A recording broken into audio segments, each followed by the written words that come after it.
of harmony. Our Master Lord Buddha taught us that the change is inevitable and that suffering arises from our attachment to things that are impermanent. Let us learn to let go of our attachment and find peace in the present moment. And we hope that we can gain enlightenment from the Buddha's teaching on honesty, on compassion, and also the respect for all human beings and for all living things.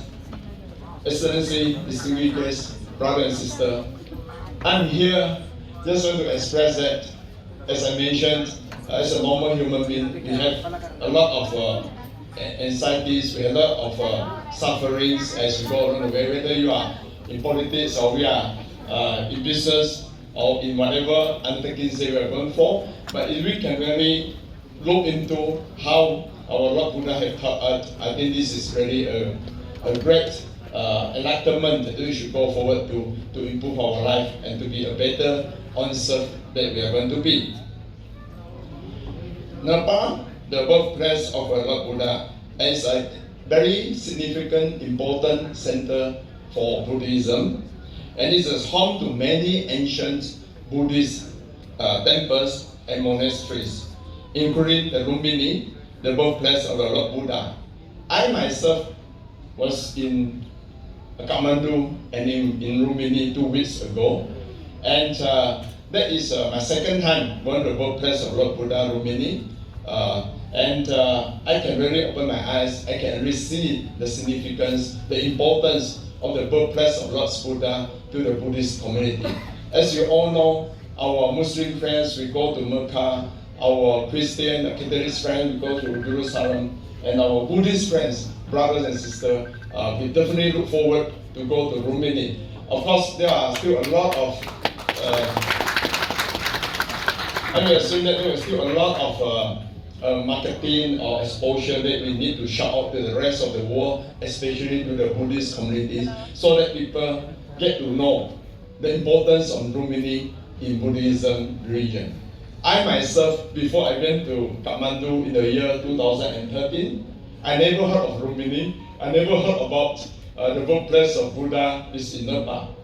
I'm too sad that after I go to Lumbini, and I went to at least 20 times for the past 10 years to go to the country of Nepal to explore not only on the religions, mostly also on the businesses. So I started my retail outlets there. I got a lot of friends, brother and sister from Nepal, and I'm very glad that I went to the country of Nepal and Lumbini. As I said, in Lumbini itself, in the Lumbini Park, we call it the birthplace of Lord Buddha. You have seen many monasteries, and we also have seen our Malaysian monastery also there. And it is really magnificent that I seen the monastery from Germany, from Thailand, from Cambodia, and many other countries. But I was extremely excited. I wish one day we can see the monastery of Malaysia to be completed, and we will encourage, we invite more Malaysian friends to go and visit the country of Nepal and also the Lumbini Park. I think on that aspect, definitely it is a good encouragement for me as a Buddhist that I get to learn about Buddhism from my grandmother when I was young.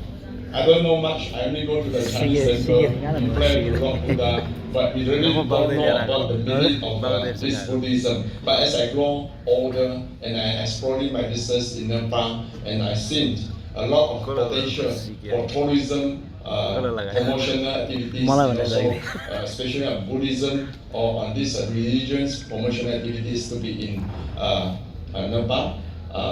In fact, Excellencies, ladies and gentlemen, by December 2022, there's a delegation coming from Nepal, and then led by our Excellencies, Ambassador of Nepal, that come and visit us and visit me, and we have a good dialogues with the tourism, the Ministry of Tourism, Culture and Aviation, the Secretary General, and also with the chairman of the Nepal Tourism Board, and by that December 2022, our KK Supermart Group of companies signed a memorandum on the collaborations on the tourism promotion activities in both countries, and that event was attended by our